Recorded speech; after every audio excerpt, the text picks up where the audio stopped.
Live from Fargo and serving you on TV, online, and on the go. This is Valley News Live at 5:30. Several travel alerts and winter storm warnings have been issued for surrounding counties as a powerful winter storm makes its way into the Red River Valley. Here's video of snow plows clearing roads in Bismarck earlier this afternoon. In Fargo, it's been wet all day. In fact, it's wet right now. The question here is, when will we start to see the white stuff? Let's turn it over to Nathan right now, who can tell us the very latest. Nathan? Yeah, Mike, temperatures in Fargo right now are 35 degrees, so a couple degrees cooler, and everything falling out there right now could possibly be snow. But again, we are expecting that change over to snow here in the metro area in the next couple of hours as those temperatures do fall. But for our friends in our western neighborhoods, this is a dangerous winter storm. Snowfall expected in our eastern neighborhoods in Minnesota, 1 inch is possible, but then up in the Devil's Lake Basin, 3 feet or more is expected when everything's said and done come Saturday evening. And drifts, when you factor in winds gusting 50 to 60 miles per hour in the Devil's Lake Basin, will be anywhere from 3 to 10 feet. So a very impactful system with the effects that could last for days after the snow actually ends. And this is roughly half of some areas' average snowfall for the year just in one system, and it's October 10th here, folks. And road closures are going to be a factor for us, and travel will be impossible, especially in the Devil's Lake Basin where that blizzard warning is. Power outages will also be a possibility, and some of those could be prolonged, especially in our northwestern neighborhoods where snow may make it impossible for utility crews to get out there. And again, impacts will look to last for several days after this. There's the radar right now. You can see that rain-snow line is right up and down I-29. So again, heavy rainfall right now in the Fargo area, but we're seeing already some accumulation of ice on the roadways, at least per the NDDOT map, north of Grand Forks. So we're seeing that changeover again happening very quickly and very soon. And this will, of course, cause some travel issues even as early as tonight in the Fargo-Moorhead area. Now, of course, Mike, we do have some warnings in effect, especially that blizzard warning in the Devil's Lake Basin, but we'll walk through the warnings and talk about timing and snowfall totals coming up in a couple minutes. All right, thanks, Nathan. And speaking of that Devil's Lake area, it's an area that's expected to be hit hard by this storm. Valley News Team's Courtney Lockey is on her way there, and we asked her to pull over and give us a live report on conditions wherever she was at the time. So, Courtney, where are you right now, and what are you seeing? Hi, Mike. Yeah, we just pulled over. We've been driving since about 2:30. We made it to Larimore. We're here at a rest stop, and as you can see, it's a winter wonderland. And, you know, it might be very pretty out here, but let me tell you, these conditions are quite dangerous. We experienced a lot of that for ourselves on the way here. We saw several cars and even semis in the ditch. And these ditches aren't just regular ditches today. They are full of water. So a lot of cars going in and underwater. Like I said, the roads are very slick, but we do have someone who is tackling them here with us today. We have with us, this is Sam Smart from Williston. Sam, what in the heck are you doing out in this blizzard? Well, we're just trying to get home to Williston. We've been driving for a long ways all the way from Iowa this morning. We just thought we'd stop in a little bit. It's getting worse. We thought maybe the plows would catch up a little bit and help us out. Yeah, and so you said you've seen a lot of cars in the ditch. I mean, does that scare you? Are you guys thinking you're going to pull over and call it quits for the night? What do you think? Well, we're not afraid, but we just want to be real careful. We don't plan on going too much further. We're just trying to get to Devil's Lake maybe and see if we can find some place to stay.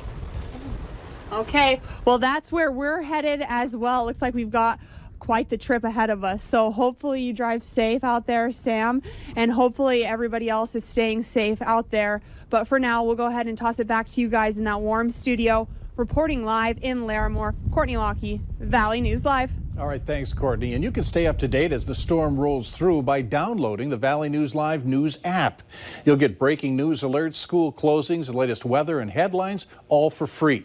Just search VNL News in the App Store or Google Play Marketplace, and that's where you can download it. With bad road conditions come school and business closings. And if you'd like to submit one on our website, here's what you do. You go to valleynewslive.com and click on the Weather tab at the top. Then click on the gold box at the right corner that says Closing Admit Login or Request Closings Login. North Dakota State University is playing it safe. They've announced that they've canceled the homecoming parade that was scheduled for tomorrow. The Homecoming Carnival, however, is still happening, but that's been moved inside into the Memorial Union. Authorities are warning drivers of bad road conditions after a semi jackknifed in the ditch along a highway in Foster County. Investigators say it happened along Highway 200 just a few miles east of Carrington. They add that it's a reminder to be safe on the roads and watch out for other traffic given the weather. And coming up tonight on Valley News Live 10 at 10, we're going to tell you how even the most experienced drivers are having a hard time staying on our roads.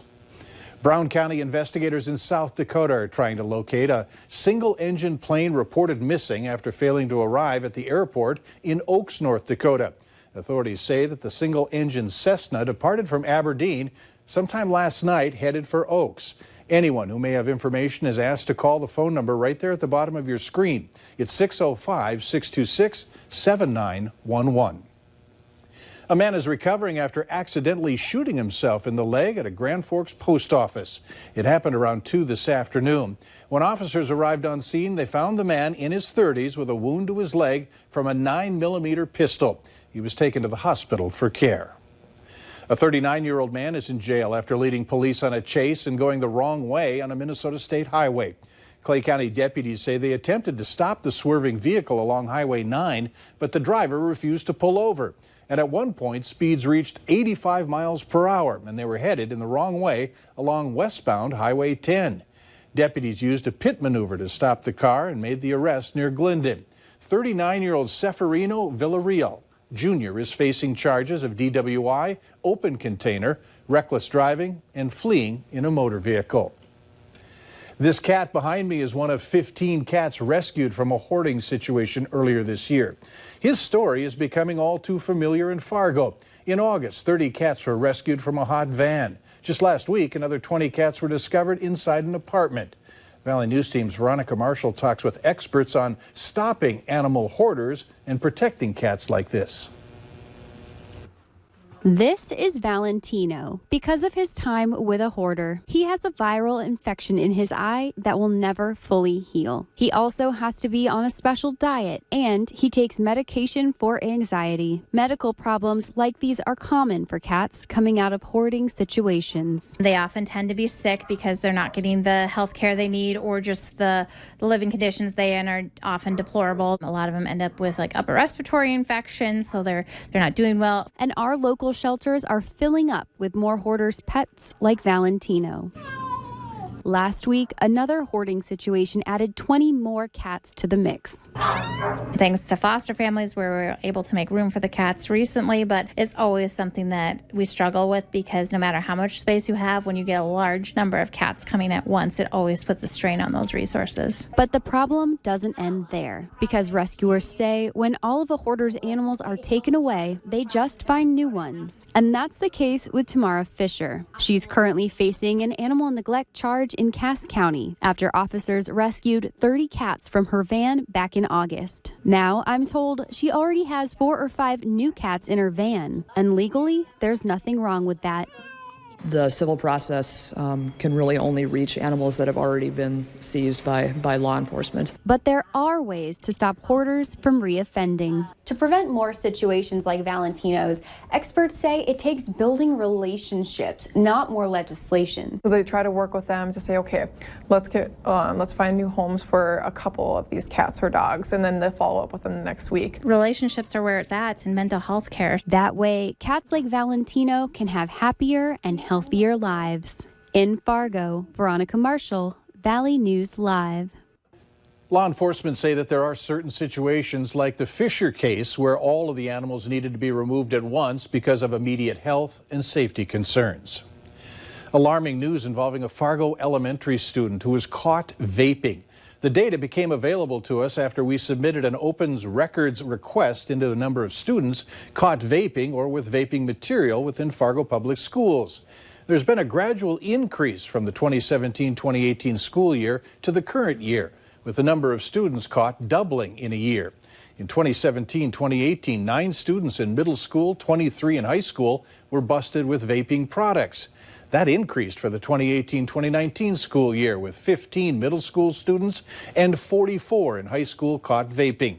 Besides the elementary school students, 6 middle schoolers and 6 high school students have been caught. Here's a programming reminder. U.S. Secretary of State Mike Pompeo will be on this weekend's Full Court Press with Greta Van Susteren. Van Susteren is well known for her political analysis and expertise, so it should be a very interesting interview. That show airs at 6:30 Sunday morning on KVLY. And don't forget the NDSU Bison kickoff at 1 p.m. on Saturday. They'll be playing against the Northern Iowa Panthers. You can join us at noon for the Farmers Union Insurance Bison football pregame show. They'll take you right up to kickoff. Watch it right here on KVLY and the KFYR Bison Football Network.